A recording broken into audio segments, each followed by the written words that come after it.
তেখেতসকলে কৈ আছে মই নাজানো আনুমানিক তেখেতে কৈছে যে 2000 মান মানুহ আছে মই নাজানো মানে কিমান আছে মই নাজানো মই দেখাত মই 20-25 জনে দেখিছো এতিয়া কি সন্দেহত আনিছে ডিভোটাৰ বুলি নেকি ডিভোটাৰ বুলি কিবা ডকুমেন্টছ ক্লিয়াৰ নাই বুলি আমাৰটো গুটে ডকুমেন্টছ ক্লিয়াৰ আছে চাওক আপোনালোকে আমি যেতিয়া স্কুলৰ কলেজৰ সাৰ্টিফিকেট হেৰি কৰো ফৰ্ম ফিলআপ কৰো তাতেও আমাৰ কি হয় এ বা ওয়াই ভুল হয় হয় না নহয় আমি হেতু উদাহৰণে কৰো আমাক স্কুল বা কলেজৰ প্ৰিন্সিপালে হেনেকে লকাবত ভৰাই কেনে হেৰি কৰে নেকি হাতীগাঁও কেতিয়া পৰা আছে আপোনালোক হাতীগাঁও কেতিয়া পৰা আছে আপোনালোক হাতীগাঁও 30 বছৰ হৈ গল হাতীগাঁওৰ মানুহ আছে ইয়াতে আমি কিমান বছৰ ধৰি হাতীগাঁওত আছো তেওঁলোকে কব কত নুৰামিন ভাই আহক কিমান বছৰ ধৰি আছো আপোনালোকে জানে ভোট দি আছে না আপোনালোকে ভোট দি আছে না একদম ৰেগুলাৰ ভোট দি আছো ভোটৰ তালিকা আছে আমাৰ লগত কিয় তাৰ মানে আচ্ছা ঠিক আছে সন্দেহজনক হ'ব পাৰো আমাৰ ডকুমেন্টছ ক্লিয়াৰ আছে চাইছে আপোনালোকে হেৰাসমেন্ট কৰিব নালাগে এৰি দিব লাগে বাস ক্লিয়াৰ বাংলাদেশী ধৰক আমি ভাল পাও বাংলাদেশী ধৰক প্ৰপাৰ বাংলাদেশী ধৰক আমি বেয়া নাপাও আমি অসমখন ভাল হ'ব ভাল হক সুৰক্ষিত হক আমিও বিচাৰো কিন্তু সাধাৰণ খাতি খোৱা মানুহক কিয় ইমান হেৰাসমেন্ট দিয়ে সৰু হজাইটা হক সৰু হজাইত গৈছো সৰু হজাইত যোৱাৰ পিছত আমাৰ গুটে কাগজ পাতিখিনি লৈছে ডকুমেন্টছ খিনি লৈছে অৰিজিনাল ডকুমেন্টছ খিনিও লৈছে লোৱাৰ পিছত কৈছে এতিয়া হেৰিত যাব কি কয় এটো জোৰাবাদ যাব তাৰেলৈকে যাব আমি আকৌ গাড়ী চাৰি ৰেডি কৰিছো ৰেডি কৰি হাতীগাঁও থানাৰ পুলিচ এটাক ফোন কৰিলো কৈছে বাইদেউ ইপিনে আহক ৰূপনগৰ ৰিজাৰ্ভত আহক তাতে লৈ আহিছে কেনেকুৱা ধৰণৰ আচৰণ এনেকে হেৰাসমেন্ট কৰে নেকি মানুহ কৈছে তুমি আগতে কিয় কোৱা নাই বাবু আছে যদি কৈছে ডকুমেন্টছ বিচাৰিছে মইতো ইমান ভয় খাই আছো মই কথাই ক'ব পৰা নাই হেনেকে কৈছে কোনোদিনও পুলিচৰ লগত কথা পতা নাই তেখেতে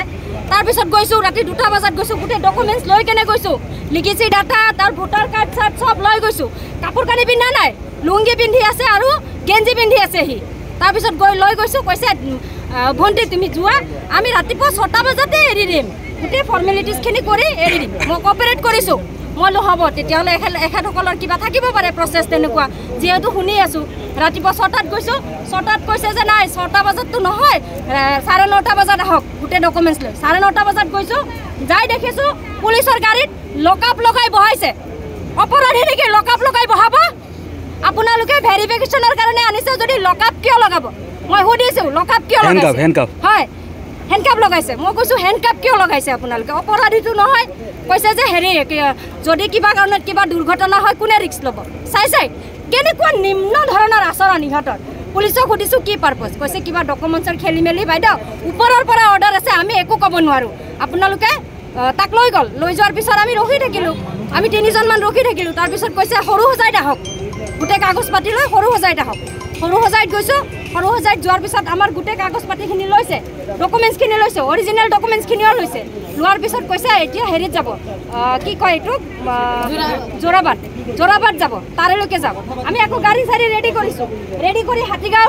থানাৰ পুলিচ এটাক ফোন কৰিলো কৈছে বাইদেউ ইপিনে আহক ৰূপনগৰ ৰিজাৰ্ভত আহক তাতে লৈ আহিছে কেনেকুৱা ধৰণৰ আচৰণ এনেকে হেৰাসমেন্ট কৰে নেকি ডাইৰেক্ট উঠেছে একো কোৱা নাই ডাইৰেক্ট উঠে লৈ গুচি আহিছে এতিয়া কি কথা এতিয়া প্ৰুফ লাগে নাই কথা পাতিব নিদে আমাক ভিতৰত সোমাব দিয়া নাই মানে কিহৰ কাৰণে লৈ আহিছে আমাকো কোৱা নাই পুলিচও নাজানে কিবা কিবি লাগে কিবা যিবিলাক লৈ আহিছে সিহঁতেও নাজানে যি কিটা লাগে দিলো আৰু তাইও নাজানে কিহৰ কাৰণে লৈ আহিছে আমিও নাজানো আমাৰ সব ডকুমেন্টছ ওকে কিমান মানুহ আনিছে তাৰ পৰা মোটামুটি 5টা মানুহ আনিছে তালিকা কৰি টোটাল কিমান মানুহ আছে আজি ভিতৰত যাবাই দিয়া নাই এনে কিমান গম পাইছে এনে মোটামুটি বহুত মানুহ আছে কমচে কম মোৰ হিচাপত 50-60জন মানুহ বেছি আছে 150 মানুহ আছে 150 মানুহ আছে আৰু আনি আছে নামানে প্ৰুফ দিলেও একো নুশুনে কোনো কথা নুশুনে কালি ৰাতিৰ পৰা আমাক জাগাৰ পৰা উঠাই লৈ আহিছে প্ৰুফ দিলোঁ প্ৰুফ নামানে কিবা কিবি সিহঁতবিলাক কেনেকৈ দিম বস্তু যদি নাই কেনেকৈ দিম প্ৰুফ দিলোঁ এইটোও নামানে ভোটাৰ লিষ্টৰ নাম আছে ৰেচন কাৰ্ড দিলোঁ আধাৰ কাৰ্ড দিলোঁ তেতিয়াও নামানে ভোট দি আছোঁ